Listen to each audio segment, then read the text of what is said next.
അങ്ങനെ ഒരു കാലം വരുമ്പോ ഹബീബായ തങ്ങൾ പറഞ്ഞു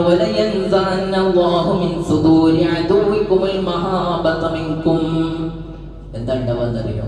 നിങ്ങളുടെ ശത്രുക്കളുടെ ഇടയിൽ നിങ്ങൾക്ക് ഉണ്ടായിരുന്ന ഒരു ഉൾഭയുണ്ട്, നിങ്ങളെ കുറിച്ചുണ്ടായിരുന്ന ഒരു ഉൾഭയുണ്ട്. പക്ഷെ നിങ്ങൾ അവരോട് കളിക്കാൻ പറ്റില്ല, അവരൊന്നും ചെയ്യാൻ പറ്റില്ല, അവർ ഉത്തമമായ സമുദായമാണ് എന്നൊക്കെ മനസ്സിലാക്കി വെച്ച ഒരു മഹാബത്തുണ്ട്. ആ മഹാബത്ത് അല്ലാഹു തആല എടുത്തു കളയുമെന്ന് മുഹമ്മദുർ റസൂലുള്ളാഹി സ്വല്ലല്ലാഹു അലൈഹി വസല്ലം പിന്നെ പറയുന്നു, വലയഖ്ദിഫന്ന ഫീ ഖുലൂബികുമുൽ വഹൻ.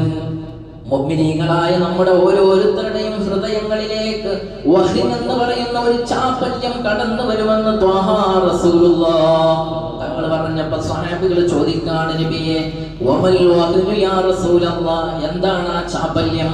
തങ്ങൾ പറഞ്ഞു, ഹുബ്ബുദ് ദുനിയ വ കറാഹിയത്തുൽ മൗത്ത്. ദുനിയാവിൽ ഇങ്ങനെ എന്നും ജീവിക്കണം എന്നുള്ള ദുനിയാവിനോടുള്ള ഹുബ്ബും ഞാൻ ഒരിക്കലും മരിച്ചു പോകൂല എന്ന ഒരു മനസ്സും മുഅ്മിനീങ്ങൾക്കിടെ പിടിപെടുന്നു. ഇതല്ലേ പറഞ്ഞത്? ദുനിയാവിൽ ഇങ്ങനെ ജീവിക്കണം, ദുനിയാവ് ഉണ്ടാക്കണം, അതിനുവേണ്ടി നമ്മൾ ശ്രമിക്കുന്നത് അല്ലേ?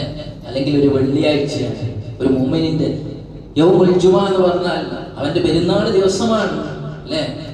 ഹജ്ജുൽ ഫുഖറാ വൽ മസാകിൻ എന്നൊക്കെ മുഅദ്ദിൻ ഉസ്താദിനെ കുറിച്ച് ഞാൻ വിളിച്ച് പറയാൻ പോവാണ്. ഹജ്ജാണ്, ഹജ്ജിന്റെ ദിവസമാണ്, യൗമുൽ ഈദാണ്, പെരുന്നാളാണ്.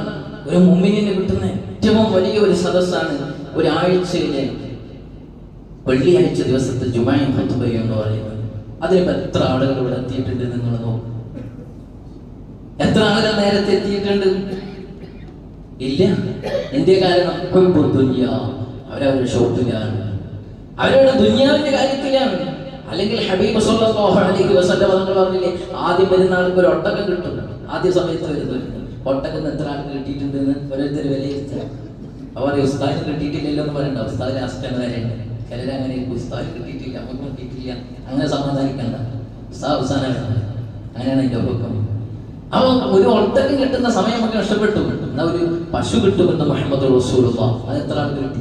നമ്മുടെ വീടൊക്കെ ചിലപ്പോ ഈ പള്ളിയോട് ചേർന്നിരിക്കുന്നുണ്ടാവും, അയാളായിരിക്കും അവസാനം ചിലപ്പോൾ വന്നിട്ടുണ്ട്. നോക്കിയാൽ മതി, ചേർന്നിട്ട് ഒരു അടിങ്ങൾ വെച്ചാൽ മതിയാണ് പള്ളിയിലെത്താൻ. ദുനിയാവൊന്ന് കയറി ആശ്രം മറന്നുപോയി. അത് കഴിഞ്ഞാൽ ഒരു ആട് കിട്ടുന്ന സമയത്ത് അത് എത്ര ആൾക്ക്? കോഴി കിട്ടുന്ന സമയത്ത് ഒരു മുട്ട കിട്ടുമെന്ന് മുഹമ്മദ് റസൂൽ, ആ മുട്ട പോലും ഇല്ല. പക്ഷെ അതൊക്കെ ഇവിടെ കൊണ്ടുവന്ന് കെട്ടിയിട്ട് അല്ലേ, അടുത്ത ആഴ്ച ആദ്യം വരുന്ന ആൾക്ക് ഒരു ഒട്ടകത്തെ കിട്ടുന്ന പറഞ്ഞാൽ സൂപ്പി കഴിഞ്ഞ ഒരൊറ്റ ഒന്ന് കിട്ടാൻ എനിക്കില്ല. എല്ലാവരും ഉണ്ടാവും. അങ്ങനെ നമുക്കൊരു ഒട്ടകത്തെ കിട്ടില്ല.